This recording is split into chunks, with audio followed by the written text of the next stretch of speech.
How you doing, everyone? Welcome to an episode of the Best Real Estate Investing Advice Ever show.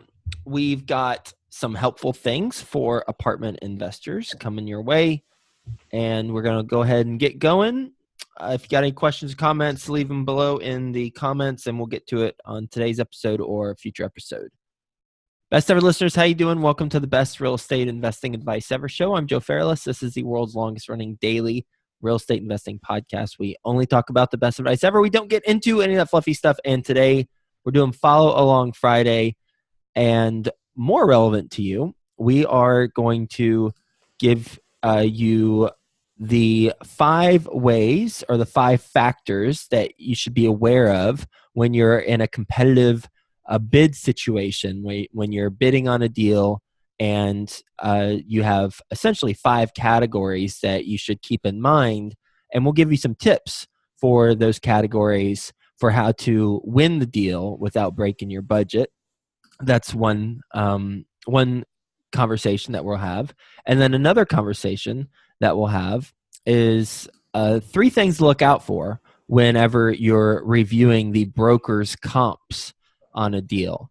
You should always do your own comp analysis when you're looking at a deal. But then there are 3 things in particular that you might not be looking at that you definitely want to be looking at. And so we're going to talk about that too.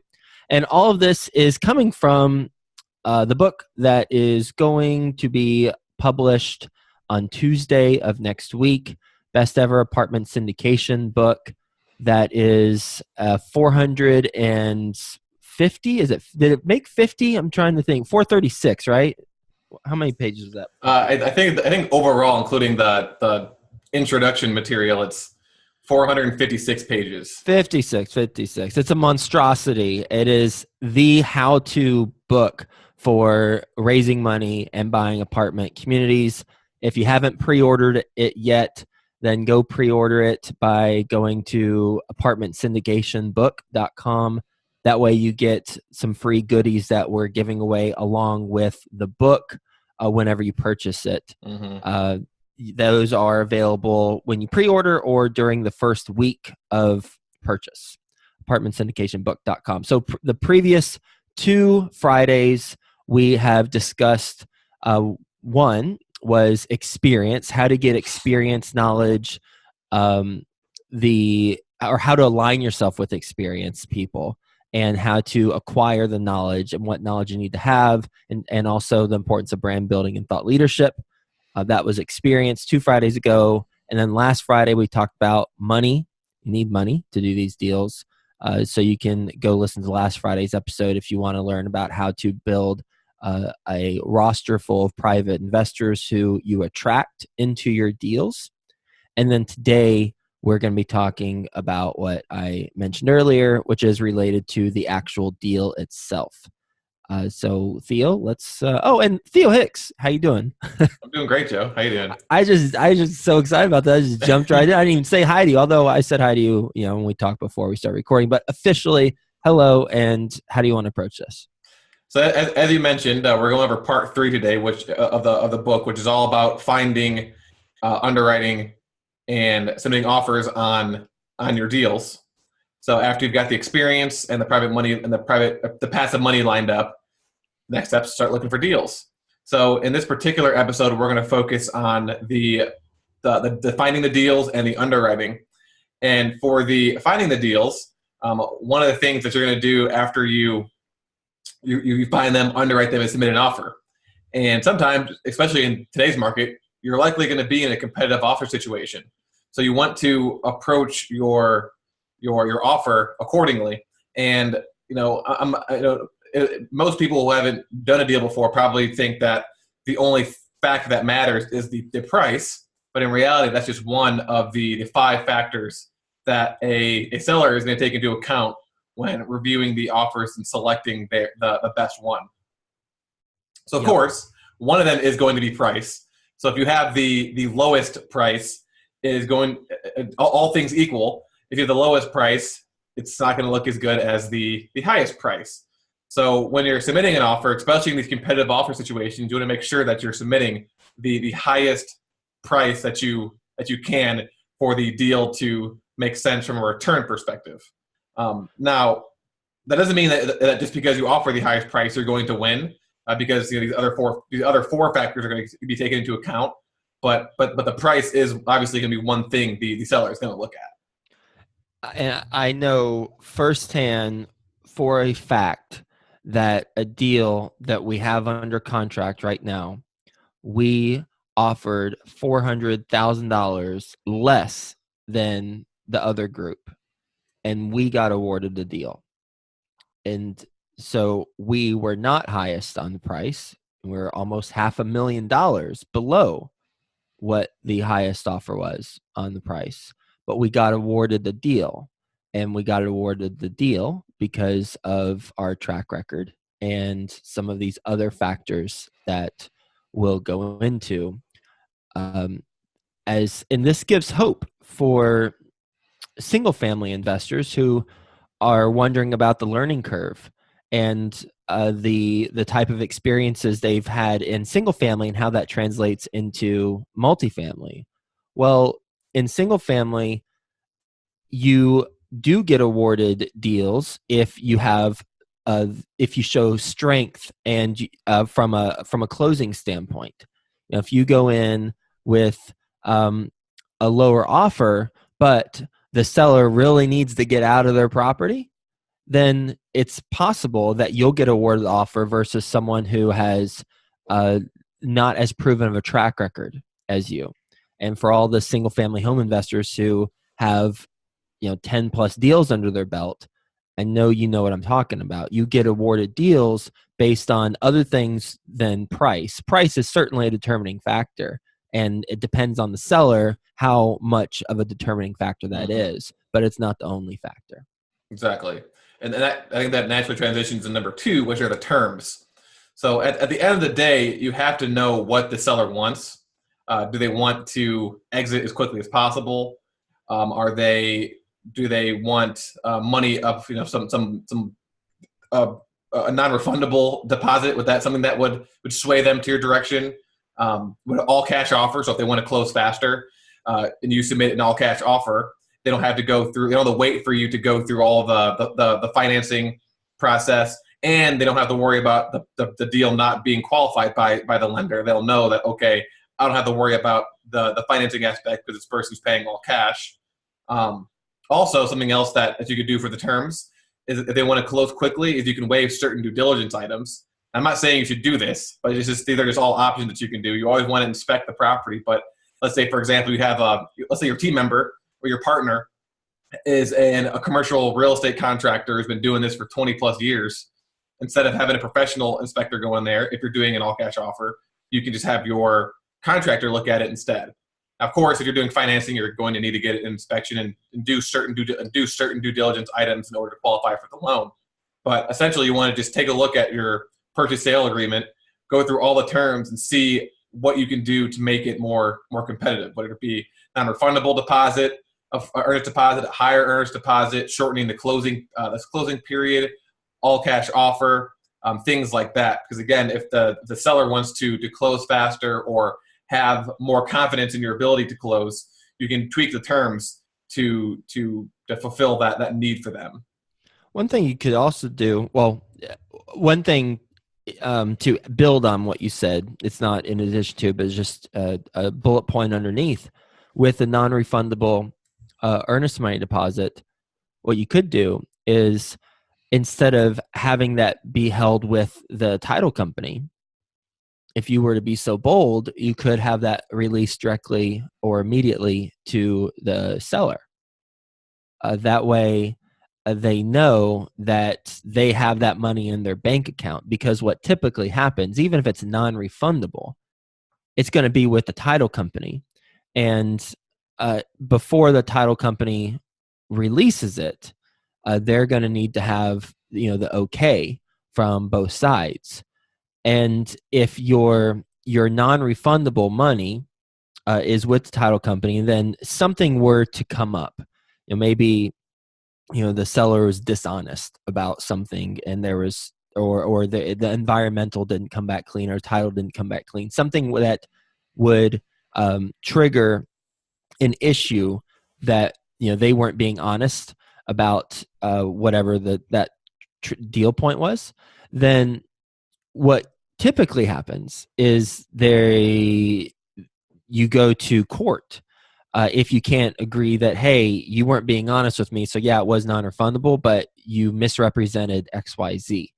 And then the seller will get whatever gets agreed upon through litigation.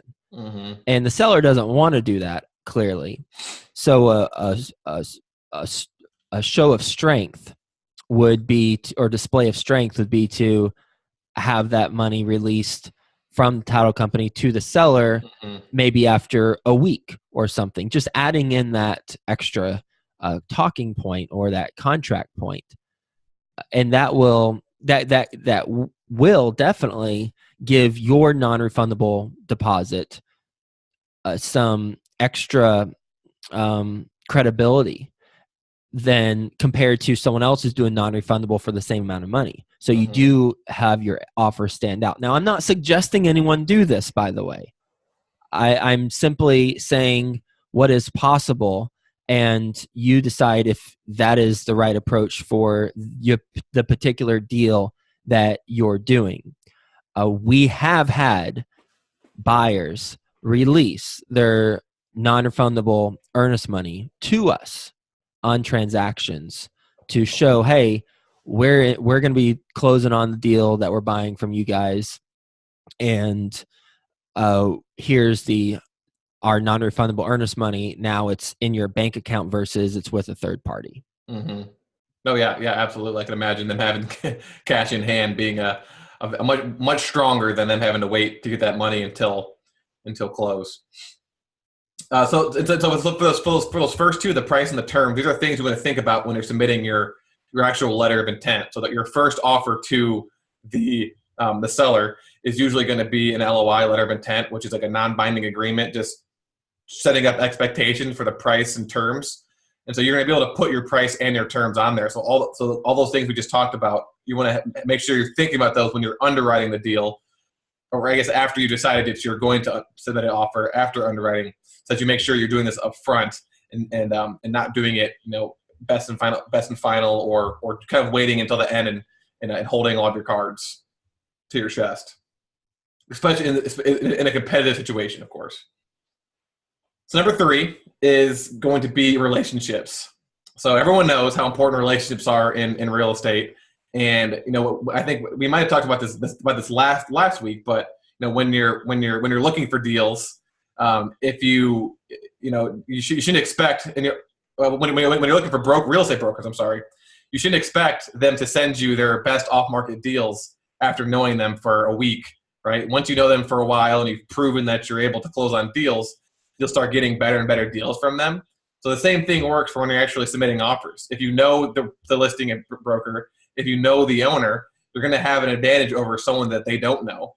Because as Joe mentioned in the intro, a track record is going to be very important. And if they know you and they know your track record, you're going to have an advantage over someone that they don't know at all. They've just met, if your offers are the exact same. And so the question you might be asking is, okay, what if I just am going in cold? It's a deal I found on LoopNet, or it's a deal that I am making an offer on because it's just an on-market deal. One tip for you in that case is to ask the listing broker if he or she has any preferred mortgage brokers for this transaction. Because at least then you're aligning yourself with someone who the mortgage or who the listing broker knows well, and would maybe has some sort of agreement, side agreement. Who knows what they're doing behind the scenes? But at least you're going into it with a familiar ally of the listing broker. Exactly. And anyone can do that. All you gotta do is ask. Now, you don't necessarily have to go with that mortgage broker, but if you're open to seeing different terms, and if the mortgage broker who the listing broker is recommending is similar or better than the other options you've got, then it's a no-brainer. You go with that, and it will likely help you get awarded the deal if all other things are equal. Exactly. And on that same note, kind of back to building a relationship, it's not as good as what you just said, but it's kind of a tier below. But if you're wanting to build a relationship with a specific real estate broker and you find like an off-market deal or whatever, and you obviously they're not going to be involved in the process, you can use their mortgage broker or their property management company if they have all that included in their company, just to kind of push that relationship in the positive direction. Mm-hmm. So number 4, this is one that you might not even have thought about, but your team structure. So some owners, for example, won't sell to a general partner that doesn't have their own in-house property management company, for example. So if you have a third-party property management company, they might not sell to you, or it might not be as competitive as if you had your own in-house company, because it's not true. It might be true, but it might be false. But the perception is that your company is not as integrated. Because remember, at the end of the day, they want you to close. They want to know that you are credible and that you are able to close on a deal. And so if you have an integrated company, it kind of proves that you have that track record.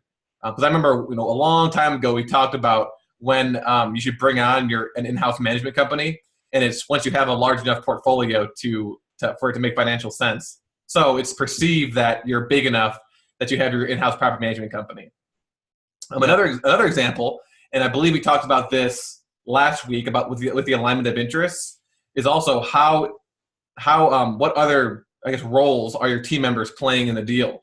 So do you just have a property management company managing the property and that's it? Or are they investors in the deal? Do they have equity in the deal? Have they brought on their own investors? Are they the loan guarantor? Who's your loan guarantor? Is it some other local owner who has experience? Or are you just doing all this yourself? All those things are going to come up during the best and final seller call if you get to that point. They're going to ask you about your team structure. Who's a management company? Are they third party or in-house? Who's your lender? If you have a consultant or some sort of mentor, or you're partnering with a local broker, a local owner, you want to mention that. So your entire team structure is something that could be a huge selling point for the deal, especially when you're just starting off fresh and don't have any experience. We've lost out on a deal because we have a third-party management company. The seller went with another group that had similar terms. It sounded like, I don't know for certain, but they said that since we did not have an in-house management company, that they felt more comfortable with the company that did. That is not typical, but it did happen. And that's why we included this in these factors. Also thinking about team structure, where you're getting your equity is, they're team members too. So the seller is certainly going to be qualifying you and your equity partner or partners, asking you, okay, have your equity partners reviewed the deal? Have they visited the property? Do they need to visit the property? If they don't work out, where are you going to get the equity? Have you ever partnered with those equity partners on previous deals? If so, how many? Those are all the questions that you should be prepared to answer, and then some. We have in the book, we have all the questions. Well, not all. I guess we'd never technically be able to have all. People come up with random stuff, but most of the questions you should be prepared to answer during the conversation with the broker, and then also on the best and final call with the seller. Exactly. So number 5, the last factor is your underwriting. So are you able to identify extra value-add opportunities, which are things that will either increase the revenue or decrease the expenses?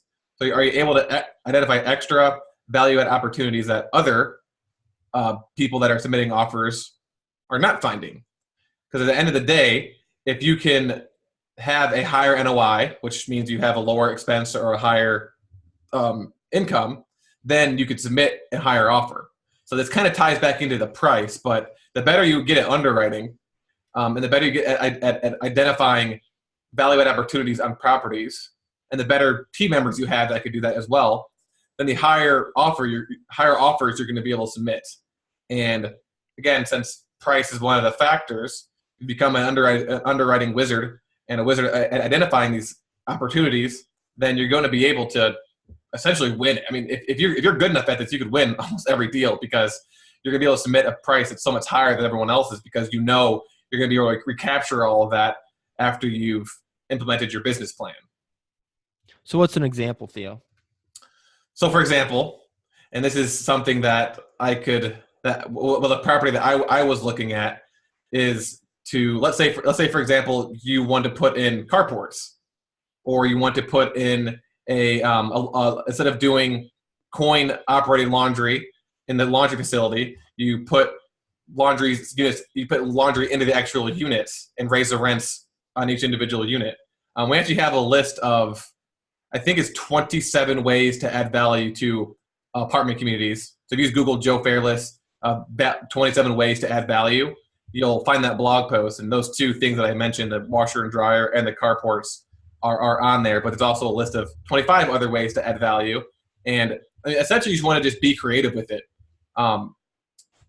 Another example, I can't remember who you interviewed, but they would increase their advertising budget a little bit, but because they would host these resident appreciation parties constantly with raffles, and there's very, very engaging.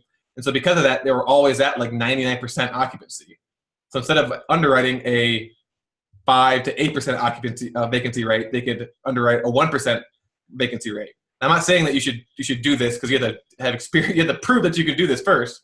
But they've proven that they can maintain essentially 100% economic occupancy by bumping up their advertising budget. And so when that happens, when you underwrite and you have 4% extra, 4 to 6% extra revenue each month, you can submit a much higher offer. So these are kind of all things to keep in mind. And as you're listening to podcasts, you can even listen to a podcast by someone who's not an apartment investor and find an idea of a value add opportunity. So just being creative, and of course it takes time as well. When I was getting started, I read a book by Dolph DeRuse called, I believe, I think it's just like called Commercial Real Estate Investing. Okay. But Dolph DeRuse, and he talks about all sorts of different ways to add value, not just to apartment buildings, but to commercial real estate in general. Exactly. So before we move on, just to summarize, the 5 factors that will win or result in you winning or losing a deal in a competitive offer situation is the price, the terms, your relationships with the seller and or listing broker, how you've structured your team and how you communicate that, as well as your underwriting skills.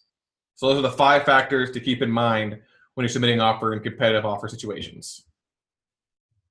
So the second thing you wanted to talk about has to do with the actual underwriting process.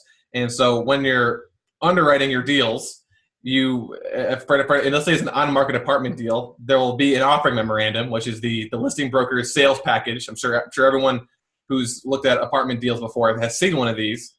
And it essentially summarizes the offering and talks about the property description and the market.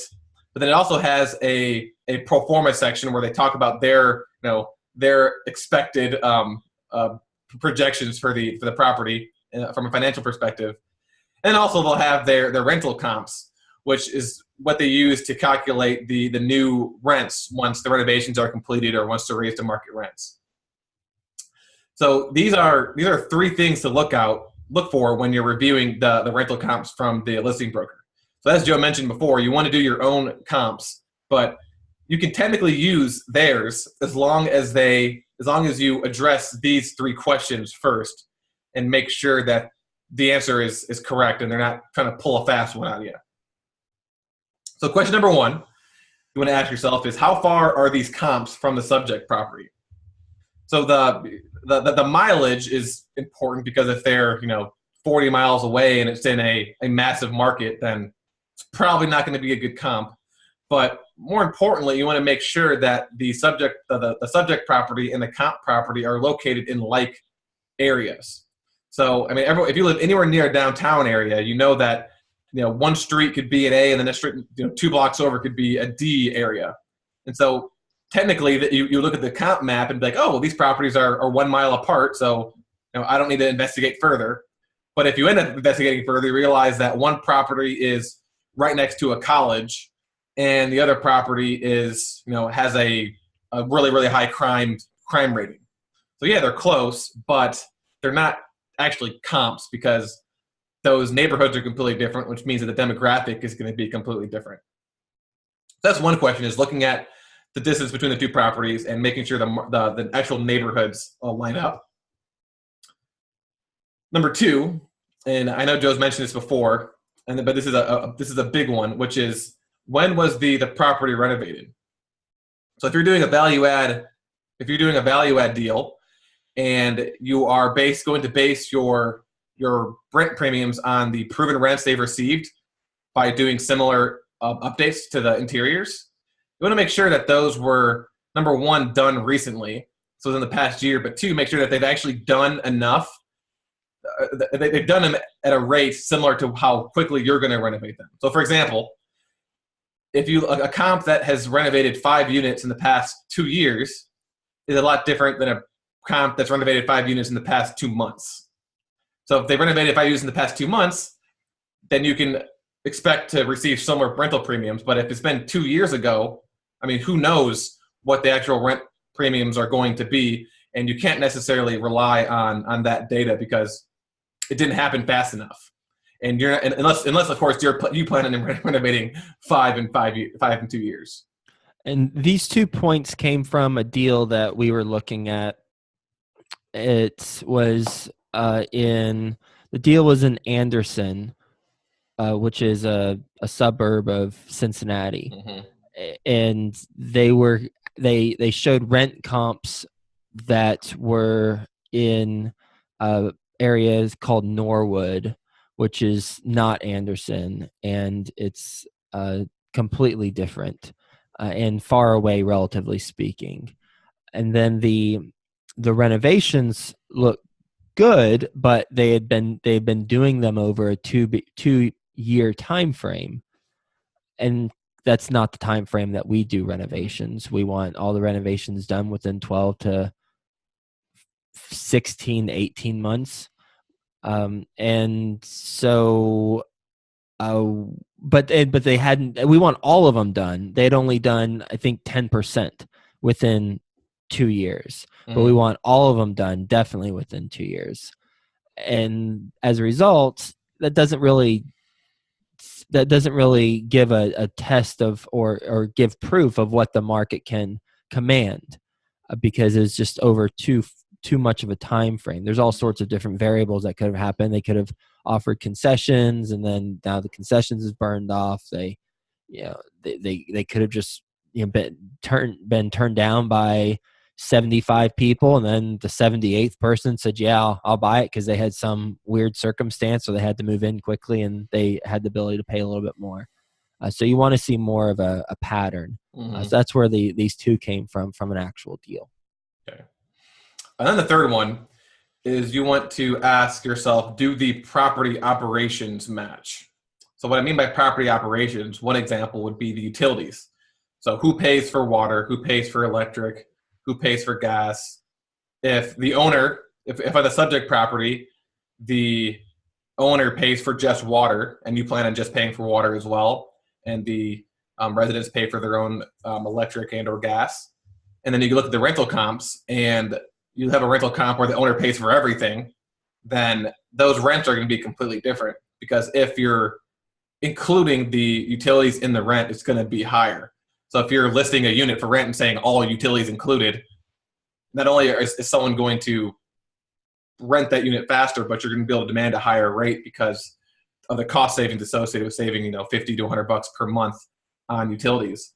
Another example from a property operations perspective is, some sort of, is like this move-in special. So when you're doing a rental comp analysis and you're calling up or visiting these properties in person, you want to ask what types of concessions they're offering.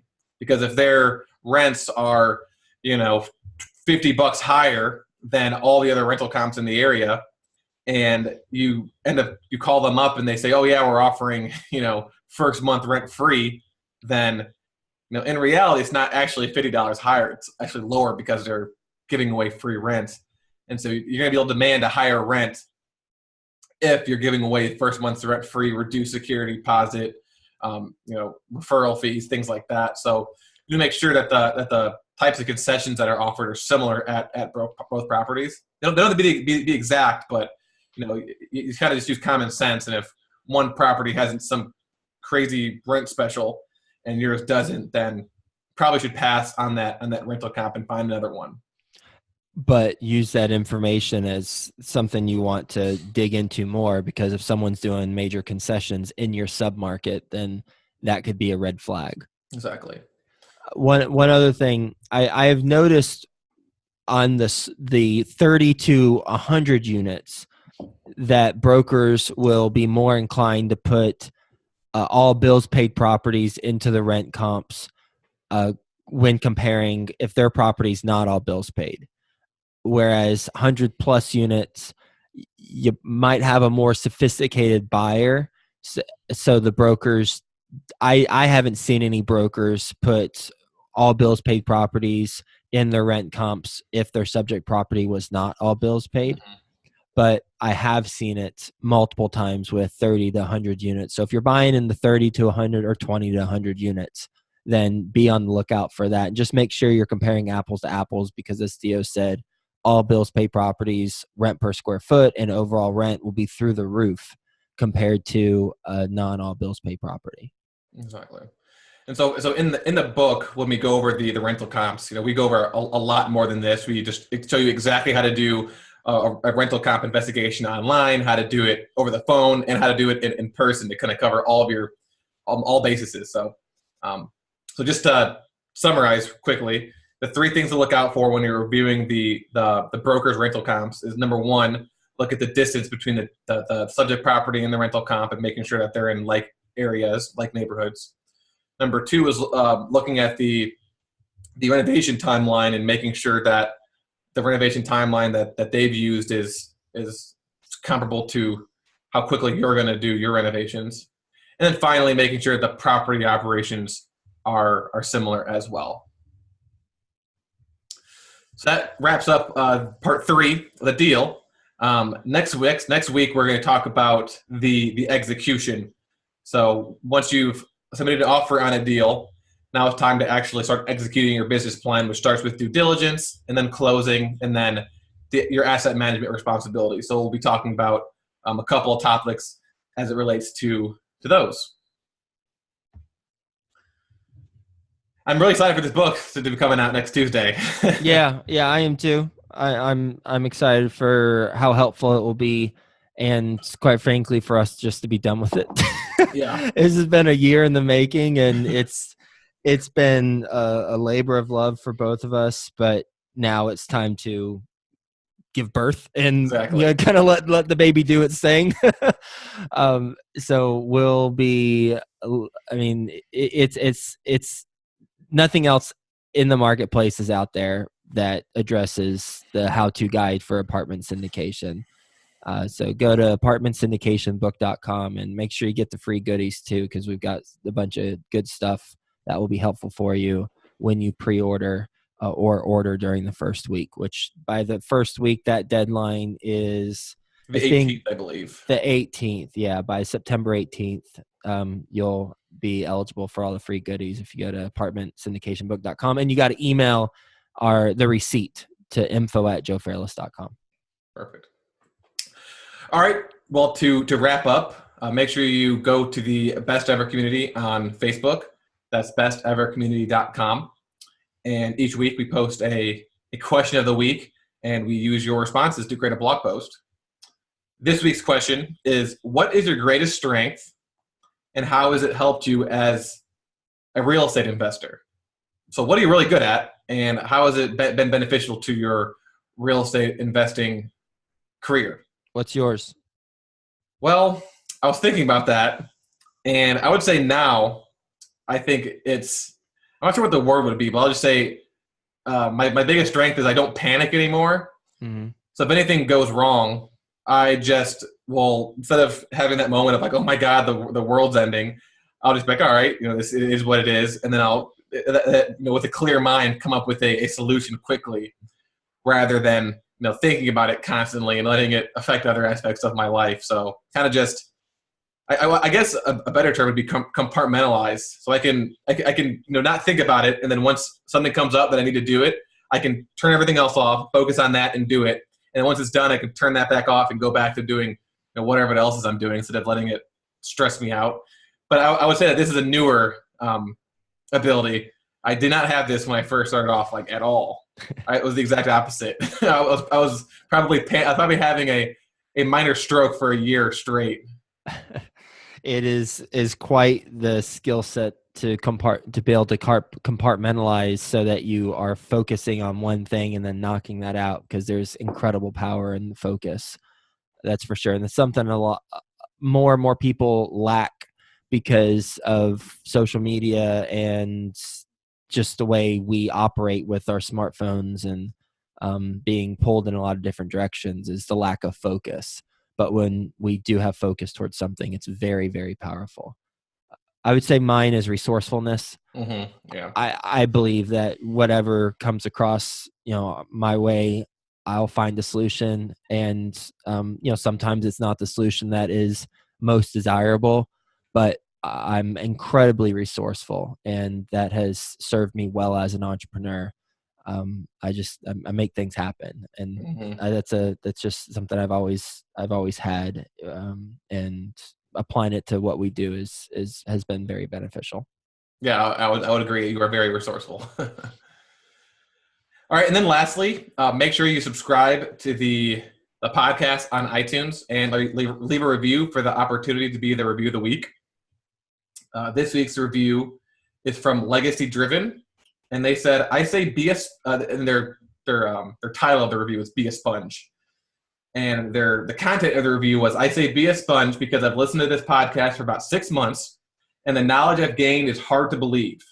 Since listening, I've rented my home that I was going to sell, and I'm getting positive cash flow too. I'm excited about acquiring more units and acquiring more knowledge with Joe along the way." Man, that's great. Congrats on renting that house out and getting some cash flow. What a huge difference that will have a ripple effect. I mean, throw a stone in a pond and see the ripples. Those ripples are all the positive actions that will take place as a result of you renting your place out and cash flowing versus, buying a place and, quote unquote, upgrading into a bigger and better place. But instead you did the right thing, in my opinion, based on me not knowing you, but generally speaking, you did the right thing to cash flow. And then congrats on your future goals, and looking forward to hearing more about how you do. So thank you, everyone, for hanging out with us. I am confident that this was valuable. If you're raising money, buying apartments, or just an investor in general who's looking to, enter into any of these areas. And, if not, then why are you still listening right now? You should have turned it off a long time ago. I sincerely appreciate the review by, what was the person's name? Legacy Driven. Ooh, I like powerful name too. So Legacy Driven, thank you for that review. And everyone else, please leave a review in iTunes. Help us continue to have high quality for you and everyone else. And we'll talk to you tomorrow.